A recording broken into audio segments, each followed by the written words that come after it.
गेल्या काही दिवसांपासून देशभरात विविध मुद्द्यांवरून सरकारविरोधात असंतोष धुमसत असताना काल आंदोलनाची पहिली ठिणगी लडाखमध्ये पडली। येथे संपूर्ण राज्याच्या मागणीसह इतर काही मागण्यांवरून सुरू असलेल्या आंदोलनाला हिंसक वळण लागलं। संतप्त आंदोलकांनी पोलीस सीआरपीएफच्या वाहनांची जाळपोळ केली। एवढंच नाही तर त्यांनी केंद्रात सत्तेवर असलेल्या भाजपाचं कार्यालय जाळून आपला रोष व्यक्त केला।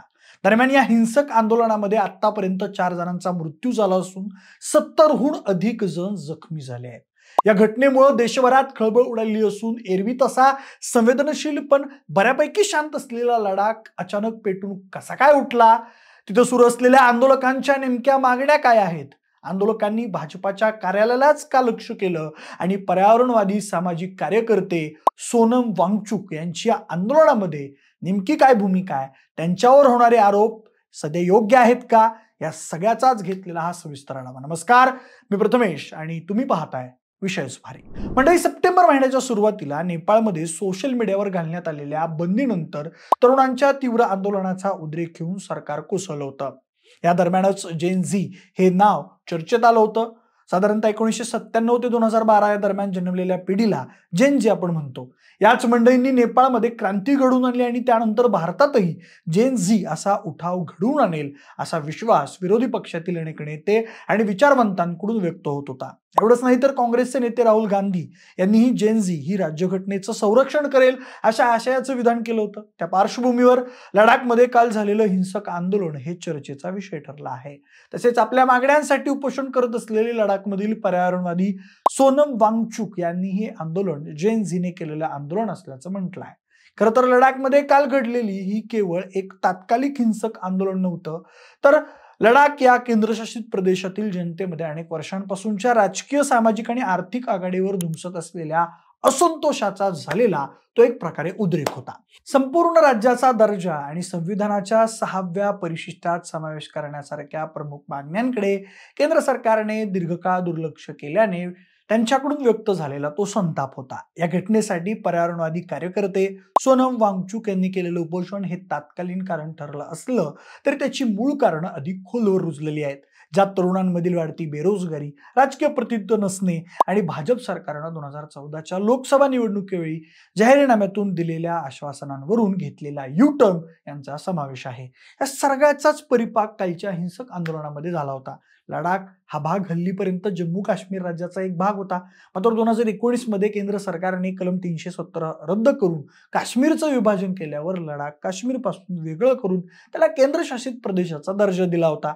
लडाखच्या जनतेनं तेव्हा आनंदही व्यक्त केला होता, परंतु सुरुवातीच्या उत्साहानंतर केंद्रशासित प्रदेशाचा दर्जा त्यांच्या मागण्या पूर्ण करू शकत नाही, आपली स्वतःची विधानसभा किंवा निवडून आलेलं सरकार नाही, प्रशासनाचे प्रमुख उपराज्यपाल आहेत ज्यांची नियुक्ती थेट केंद्राद्वारे केली जाते, या व्यवस्थेमुळे आपल्या हातात कोणतेही वास्तविक राजकीय अधिकार नाहीत असं इथल्या लोकांना वाटू लागलं। एकीकडे केंद्र सरकार आपल्या राजकीय आकांक्षांकडे दुर्लक्ष करत आहे, तर जम्मू काश्मीरला त्यांचे अधिकार परत मिळत आहेत असं चित्र लडाखवासियांना दिसू लागलं। या परिस्थितीमुळे लोकांमध्ये राजकीय स्वायत्ततेच्या अभावाबाबत असंतोष वाढला। त्यामधूनच या असंतोषाला खतपाणी मिळत गेलं।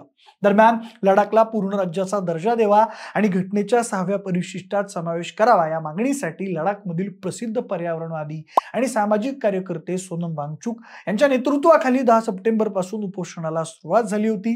या उपोषणादरम्यान काल 24 सप्टेंबर रोजी उपोषणाला बसलेल्या 15 जणांपैकी 2 उपोषणकर्त्यांची प्रकृती बिघडली।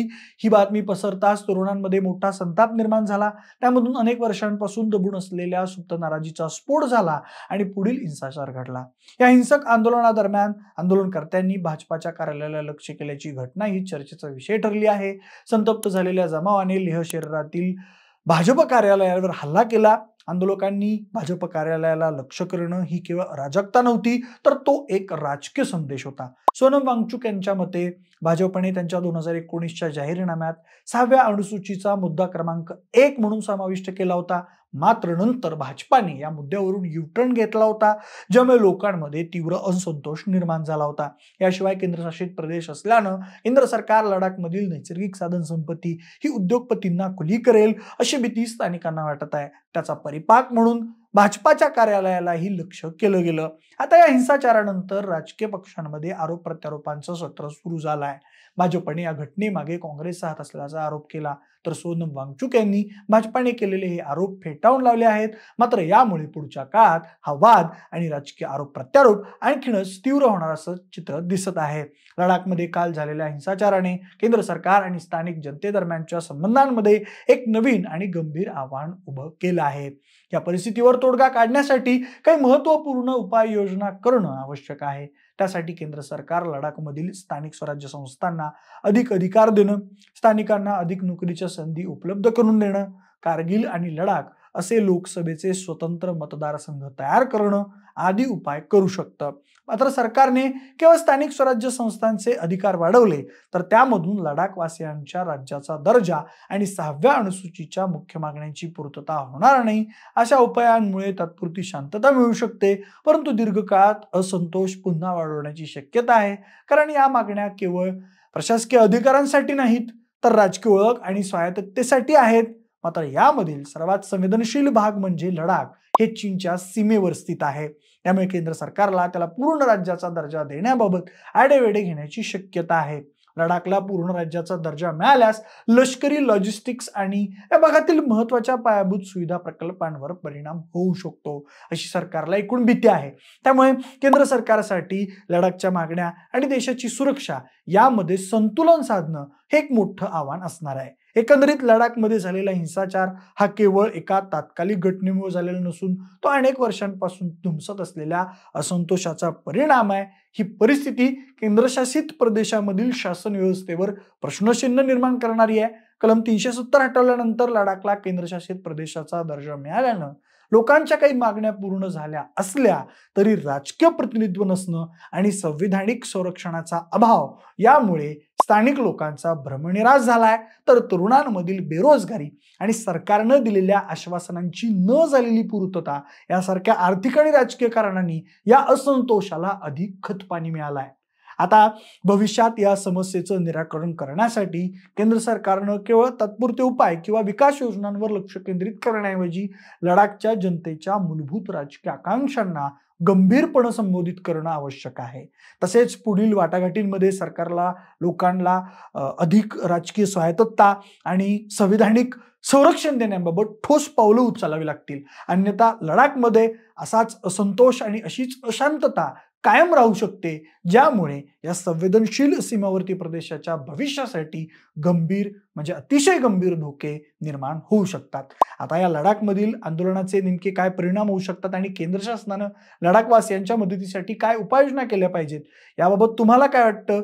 सोबतच या सगळ्यामध्ये सोनम वांगचुक यांच्यावरती वैयक्तिक आरोप हे भाजपने केलेले आहेत, याबद्दल सुद्धा तुम्हाला काय वाटतं? तुमची मतं आम्हाला कमेंट बॉक्समध्ये नक्की कळवा आणि हा व्हिडिओ आवडला असेल तर लाईक आणि शेअर करा. सोबतच आपल्या विषय चुभारीच्या YouTube चॅनलला सबस्क्राईब करायला अजिबात विसरू नका. धन्यवाद.